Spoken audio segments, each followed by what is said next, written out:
Some places aren't abandoned, they're avoided.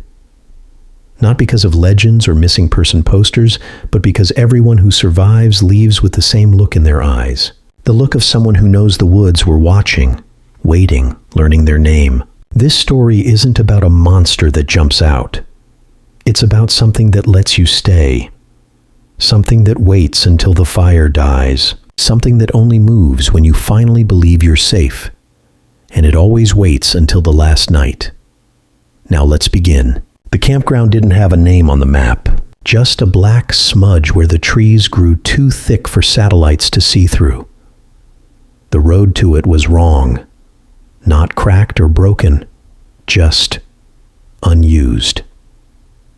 Grass grew in the tire grooves. Branches arched over the path like ribs. When we drove under them, the car radio hissed and died, replaced by a low pulsing static that made my teeth ache. There were 5 of us. Noah drove. Lena sat beside him. Mark and his brother Caleb were in the back, and I was wedged between backpacks and regret. The forest closed behind us with a sound like wet hands clapping.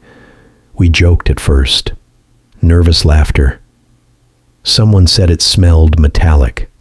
Someone else said it smelled like rain. I didn't say what I smelled. Rust. Old blood. Rotting leaves soaked in something thicker than water. The clearing appeared suddenly, like the trees stepped back all at once. No fire pit, no ranger station, no signs except one wooden post leaning sideways. Scratched into it, deep enough to splinter the wood, were the words, "Do not sleep after the fire goes out." Mark laughed. Edgy. We set up anyway. Night fell too fast. The sky didn't fade. It snapped from orange to black, like someone flipped a switch. Our fire struggled, flames bending inward as if pressed by invisible hands. That's when we noticed the silence. No insects. No owls. No wind. Just the fire popping and the sound of our own breathing. Lena whispered, "Do you hear that?" We listened. At first, nothing. Then, footsteps. Slow, wet, circling just beyond the firelight. Caleb shined his flashlight into the trees. The beam caught movement. Something tall ducking behind a trunk too quickly.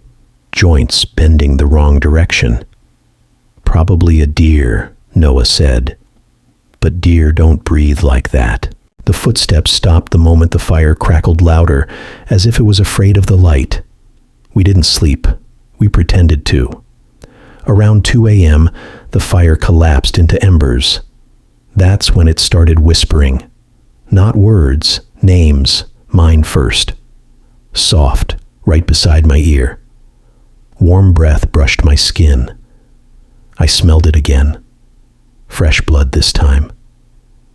I didn't move. Across the fire, Mark sat bolt upright and screamed. Something dragged him backward, straight into the dark. His heels dug trenches in the dirt. His fingers snapped as they clawed at the ground. Blood sprayed across the leaves in thick arcs.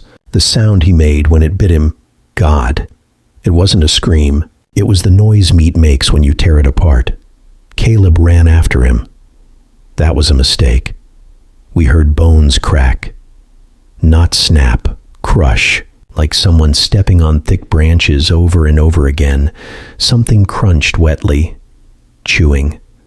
Lena vomited. Noah grabbed a log and threw it onto the embers, desperate. Flames flared back to life just in time for us to see it standing at the edge of the clearing. Too tall. Skin stretched tight like it was borrowed. Its face was wrong.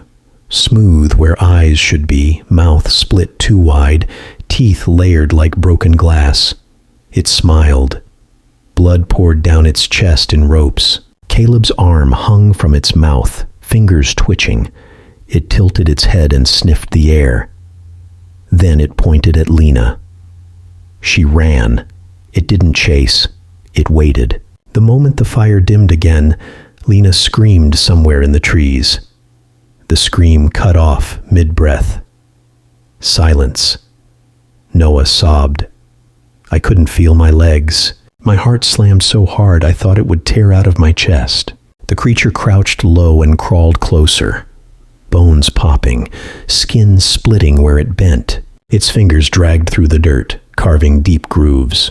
It leaned into the firelight just enough for me to see its mouth open impossibly wide. Inside were faces, stretched, fused, still alive. Mark's eyes rolled toward me. He mouthed something. Help. The fire went out. I don't remember running. I remember waking up at dawn on the road, barefoot, covered in blood that wasn't all mine. The forest edge was clean, too clean. No clearing, no tracks, no bodies, just the wooden post. The message had changed. Only one ever leaves, I never camp again. But sometimes, late at night, when the lights go out, I hear footsteps. Slow, wet, and something whispering my name, waiting for the fire to die.